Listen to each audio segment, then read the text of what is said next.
विश्वनाथ भगवान की, महाकालेश्वर भगवान की, ओंकारेश्वर भगवान की, नेत्रवती माता की, नर्मदे महारानी की, कुबेरेश्वर महादेव की। हर हर हर हर हर हर महादेव। काशी विश्वनाथ ओगड़दानी त्रिकालदर्शी कैलाशी अविनाशी भगवान शिव, जिनकी पुनीत पावन शिव महापुराण की कथा संपूर्ण विश्व के कल्याण हेतु बाबा देवादिदेव महादेव की कृपा से आप और हम सभी माँ वेत्रवती के चरणों में बैठकर पवित्र शिव महापुराण कथा का लाभ ले रहे हैं। कथा मंडप में विराजमान सभी संत साधु ब्राह्मण गुरुजन, कथा मंडप में विराजमान मध्य प्रदेश शासन के मंत्री माननीय पटेल जी, जो निरंतर मां नर्मदा की सेवा में, मां नर्मदा की गोद में, मां नर्मदा के चरणों में अपने पूरे परिवार के साथ में सदा मन में विराजमान है। और जो जहां देखता है उसकी वहां महत्वता होती है। एक ड्राइवर ड्राइवरिंग कर रहा है, गाड़ी चला रहा है, बस चला रहा है, ड्राइवर सीट पर बैठा था, चाय पीने के लिए नीचे उतर गया। अब ड्राइवर चाय पीने के लिए नीचे उतरा, इतने में कोई व्यक्ति उस ड्राइवर की सीट पे बैठ गया। अब तुम वहां से निकल रहे थे, तुम्हें बस में बैठना था, तुमने पूछा भैया बस कहाँ जा रही है? अब तुम्हें मालूम है कि तुम ड्राइवर नहीं हो, ड्राइवर तो चाय पीने गया, तुम ड्राइवर नहीं हो और ड्राइवर की सीट पर बैठे हो, तो जाने आने वाले को क्या लगता है कि तुम भी, अरे बोलो तो जम के ड्राइवर हो।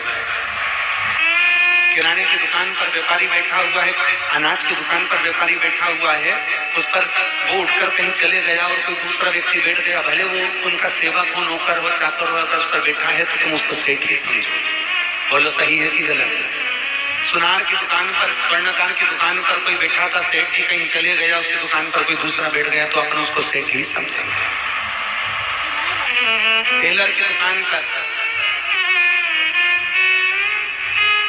मशीन लगी है, कैंची रखी है, सुई रखी है, कपड़ा रखा है, टेलर अंदर चाय पीने चले गया, उसके दुकान पर कोई ग्राहक आया, उसकी सीट पर बैठ गया, तो लोग आकर कहेंगे टेलर साहब मेरे को कपड़े सिलवाना है। वो टेलर नहीं है, पर वो टेलर की कुर्सी पर बैठा है इसलिए टेलर कहला गया। ड्राइवर की कुर्सी पर बैठा तो ड्राइवर कहला गया, स्वर्णकार की कुर्सी पर बैठा तो सोनी कहला गया, व्यापारी की कुर्सी पर बैठा तो व्यापारी कहला गया। उसी तरह जो भगवान शंकर की कथा में जाकर बैठ जाता है वो शिव का कहलाने लगता है, वो शंकर का हो जाता है।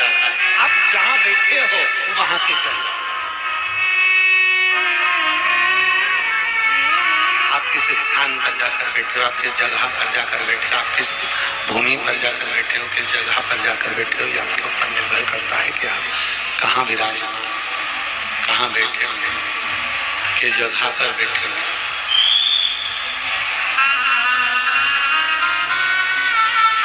कौन आता है, कौन बुलाता है, महज भ्रम है, करता सब विधाता है।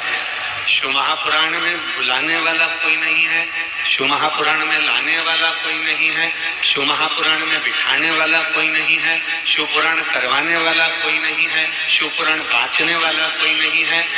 शंकर इस कथा को बाँचते हैं यजमान के रूप में, जैसे शर्मा जी और अन्य जैसे यजमान के रूप में बैठे, तो शिव इन यजमान के रूप में बैठते हैं और शिव ही आकर इस पवित्र कथा को आपके रूप में श्रवण करते हैं। शिव के सिवा कुछ भी नहीं, शंकर के सिवा, शिवोगढ़दानी के सिवाय कुछ नहीं।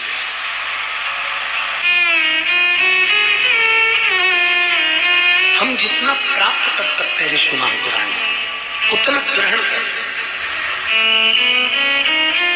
हम जितना ले सकते हैं शिव महापुराण से उतना हम ले लें।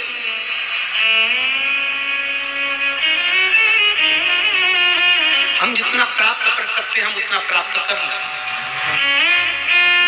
भगवान ब्रह्मदेव का चरित्र कल कथा में कह रहा था कि ब्रह्मा जी झूठ बोलते रहे, ब्रह्मा जी झूठ पर झूठ बोलते रहे, केतकी के फूल से झूठ बुलवाते रहे, गौ माता से झूठ बुलवाते रहे, आखिरी में ब्रह्मा जी का सिर काल भैरव ने काट दिया। ये कल की कथा में अपन ने श्रवण किया।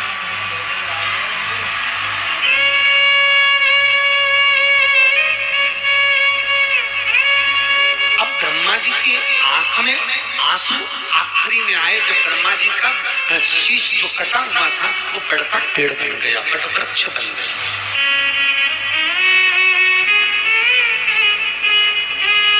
ब्रह्मा जी का जो शीश था वो बढ़ गए वृक्ष, बट का पेड़ बट वृक्ष बन गया, बट वृक्ष।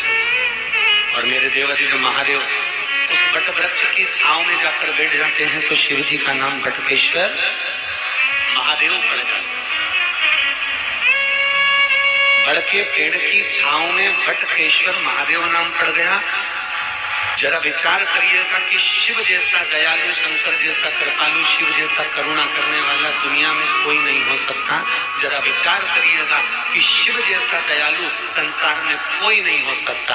आप भगवान नारायण श्रृंगार कर कर बैठे हैं, आप एक लोटा जल उन पर डालकर बता दो, तुरंत पंडित जी नाराज हो जाएंगे, तुरंत ब्राह्मण नाराज हो जाएंगे, तुरंत संत नाराज हो जाएंगे, तुरंत कोई भी उनको देखने वाला नाराज हो जाएगा। भगवान ने इतना अच्छा पीताम्बर पहना था, भगवान ने इतना अच्छा आभूषण पहने थे, भगवान ने इतना अच्छा जेवर पहने थे, भगवान ने इतना अच्छा मुकुट पहना था और तुमने उसको पानी डाल दिया, तुरंत नाराज होंगे। भगवान नारायण पर आप जल डालिए, वो नाराज हो जाएंगे कि आपने इनके कपड़े बिगाड़ दिए, वस्त्र बिगाड़ दिए, आभूषण बिगाड़ दिए। राम जी सुंदर वस्त्र आभूषण पहनकर बैठे हैं,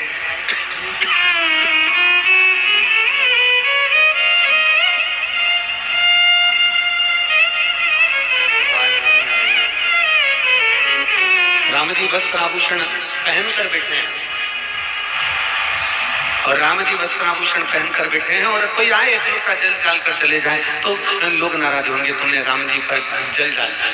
भगवान कृष्ण श्रृंगार कर कर बैठे हैं, एक लोटा जल ले जाकर डाल दो तो लोग नाराज हो जाएंगे। देवी जी श्रृंगार कर कर बैठी हैं, एक लोटा जल डाल दो तो हम लोग नाराज हो जाएंगे। पर केवल एक देवाधिदेव महादेव कैसे हैं जो अपने भक्त से न सोना मांगते हैं, न चांदी मांगते हैं, न अंबर मांगते हैं, न पीताम्बर मांगते हैं, न रत्न मांगते हैं, न कोई आभूषण मांगते हैं। केवल देवाधिदेव महादेव अपने भक्त से केवल इतना कहते हैं कि मुझे अगर देना चाहते हो तो अपने घर से एक लोटा जल भर कर ले आओ। अगर लोटा भर कर जल भी नहीं है तो मेरे मंदिर में आकर केवल 3 बार ताली बजाकर चले जाओ। अगर वो भी नहीं कर सकते तो मेरे मंदिर में आकर प्रणाम कर कर चले जाओ। वो भी नहीं कर सकते तो मेरी बेलपत्र उतार कर मुझे वापस चढ़ा कर चले जाओ। वो भी नहीं कर सकते तो मेरे मंदिर के सामने से निकल कर चले जाओ। वो भी नहीं कर सकते तो मेरे मंदिर के बाहर से शिखर का दर्शन कर कर निकल जाना। देवाधिदेव महादेव कहते हैं उतने में भी मैं करुणा कर दे,